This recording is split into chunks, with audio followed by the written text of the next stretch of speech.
Olá, hoje vamos conversar sobre o bruxismo na infância, que é o ato de apertar e ranger os dentes.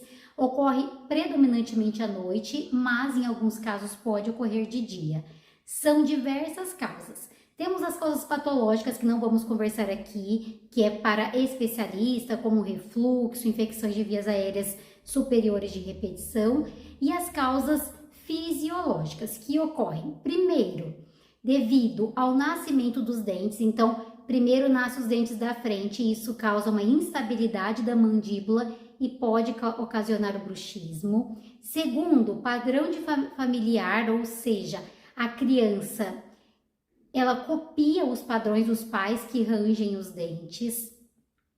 Terceiro, muito tablet, TV e uso de tela, principalmente antes de dormir. Isso altera a produção do hormônio do sono e sim pode desencadear o bruxismo. E quarto, sobrecarga diária de atividades, estresse e bullying. Portanto, o tratamento é multidisciplinar e algumas orientações são evitar tela pelo menos 1 hora antes de dormir, atividades relaxantes e prazerosas e observar o que está estressando o seu filho. E sempre lembre, muita atividade ao ar livre